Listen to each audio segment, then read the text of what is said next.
जय श्री कृष्ण। यहाँ प्रस्तुत है दुशाला का विलाप से लेकर अर्जुन की माया तक और जयरात की बध महाभारत युद्ध का वह भाग जो भावनात्मक भी है और रणनीति व प्रतिज्ञा से भरा हुआ भी। और श्री कृष्ण लीला भाग 88 की कहानी, जिसे एक भावपूर्ण, क्रमिक और संवादात्मक शैली में कहानी का वर्णन है। अगर आप चैनल में नए हो तो चैनल को सब्सक्राइब करके श्री कृष्ण लीला भाग 1 से लेकर भाग 87 तक की कहानी को जरूर सुने। पिता धृतराष्ट्र, माता गांधारी के सामने दुशाला का विलाप। कुरुक्षेत्र की धरती पर जब जब संकल्प लिए गए, तब तब कोई माँ, कोई पत्नी, कोई बहन रोई।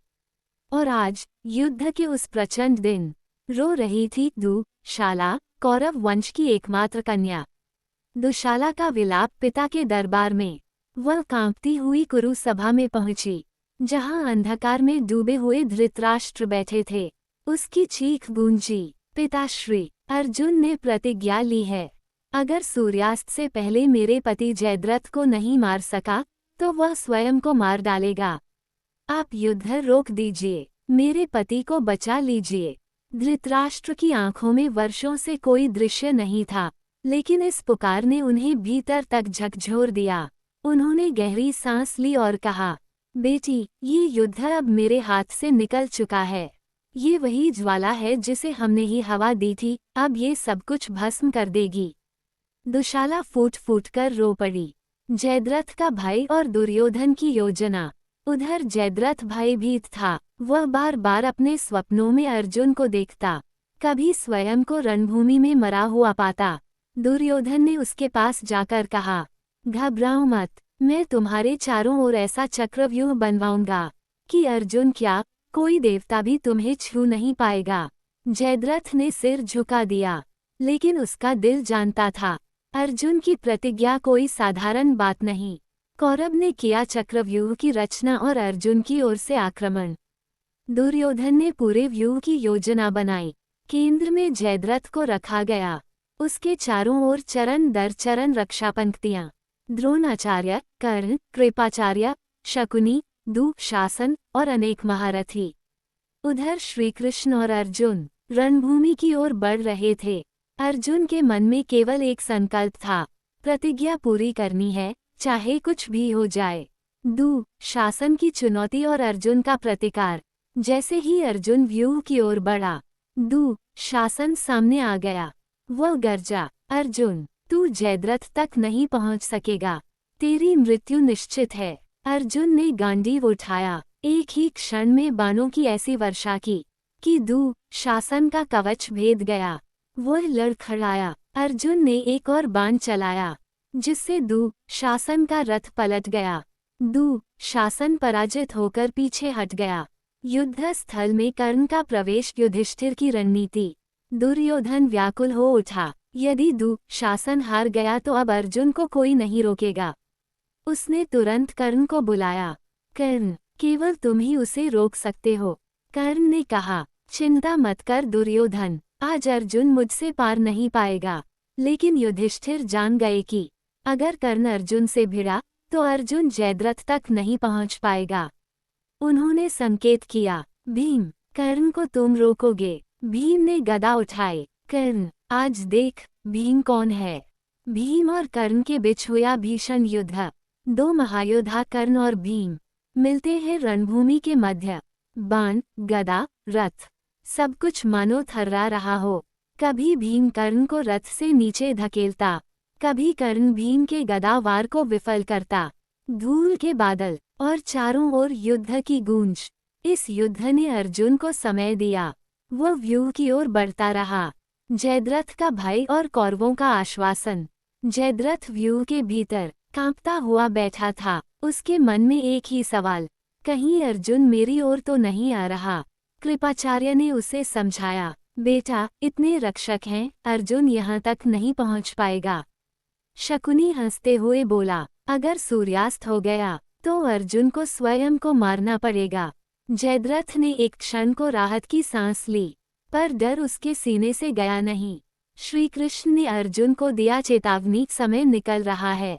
श्रीकृष्ण ने अर्जुन से कहा, पार्थ, समय कम है, सूर्य धीरे धीरे अस्त की ओर बढ़ रहा है।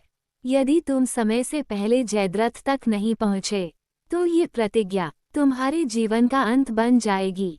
अर्जुन के माथे पर पसीना आ गया। उसने गांडीव को और कसकर पकड़ा। उसकी सांसें तेज थीं, पर निर्णय स्पष्ट था। द्रोणाचार्य का प्रतिरोध। अर्जुन व्यूह के और निकट पहुंचा। तभी सामने प्रकट हुए द्रोणाचार्य। गुरु द्रोण बोले, पार्थ, यदि जयद्रथ तक पहुंचना है तो पहले अपने गुरु से पार पाओ। अर्जुन रुक गया। श्री कृष्ण बोले, पार्थ, ये परीक्षा नहीं है, ये रणभूमि है। तुम्हें अपना लक्ष्य नहीं भूलना चाहिए। अर्जुन ने गहराई से सोचा, फिर एक संकेत पर गंधर्वास्त्र का संकल्प लिया। अर्जुन की माया से युद्ध की दिशा बदलती है। गांधीव से निकला गंधर्वास्त्र और क्षण भर में रणभूमि भर गई। अर्जुन और श्री कृष्ण के अनेक रूपों से हर दिशा से बाण चलने लगे। कौरव भ्रमित हो गए, कौन असली अर्जुन है? शकुनी चिल्लाया, ये तो कोई मायावी अस्त्र है। द्रोण ने उसे पहचान लिया, ये गंधर्वास्त्र है, यह माया है। उन्होंने एक दिव्य शस्त्र से अर्जुन की माया को समाप्त किया, लेकिन जैसे ही माया टूटी, अर्जुन वहां नहीं था। वह पहले ही व्यूह के भीतर घुस चुका था। व्यूह के बाहर युद्ध अभी भी चल रहा था। भीम कर्ण को रोक रहा था।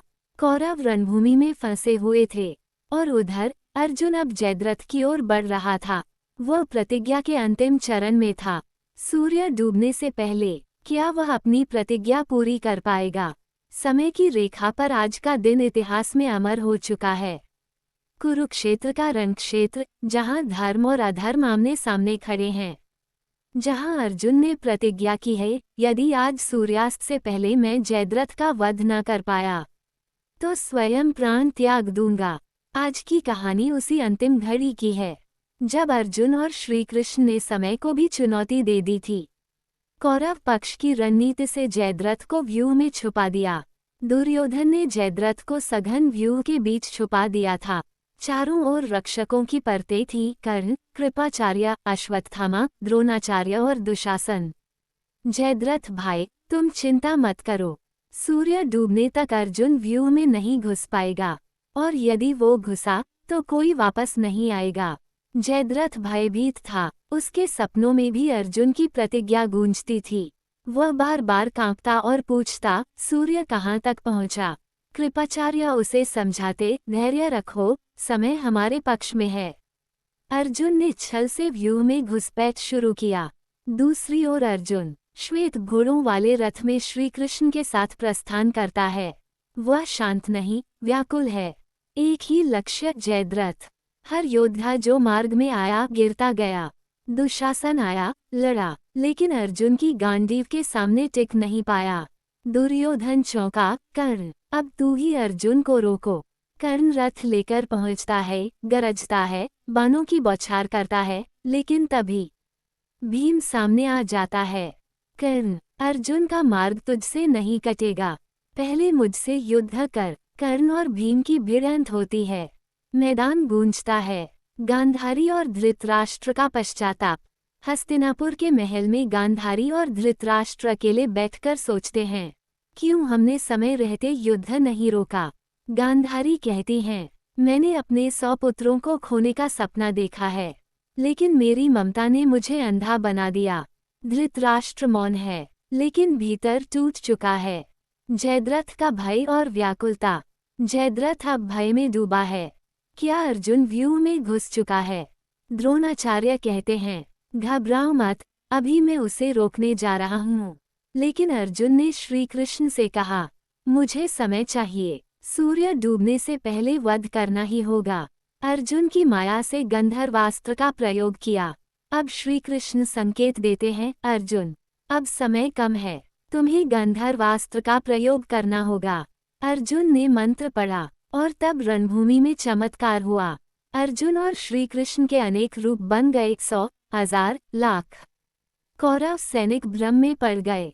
कौन असली अर्जुन है, कौन असली कृष्ण? द्रोणाचार्य स्तब्ध। यह क्या है? वह दिव्य दृष्टि से माया को भेदते हैं और तब देखते हैं कि अर्जुन तो व्यूह के भीतर प्रवेश कर चुका है। द्रोणाचार्य की चेतावनी बहुत देर हो चुका था। द्रोणाचार्य दौड़ते हैं। अर्जुन, रुक जाओ। लेकिन अब देर हो चुकी थी। अर्जुन व्यूह के केंद्र में पहुंच चुका था और अब जयद्रथ सामने खड़ा था। जयद्रथ कांप रहा था। क्या सच में अर्जुन मुझे मार देगा? श्री कृष्ण ने अर्जुन से कहा, अब समय है, सूर्य डूबने ही वाला है। लेकिन तभी श्री कृष्ण ने अपनी माया से सूर्य को ढांक दिया। रणभूमि पर अंधकार छा गया। कौरवों में हर्ष, सूर्यास्त हो गया।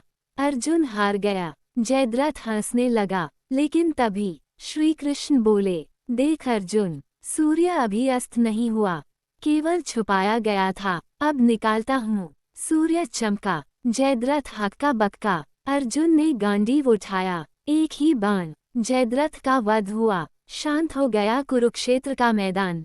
जयद्रथ की प्रतिज्ञा पूर्ण हुई। अर्जुन ने अपने वचन को निभाया।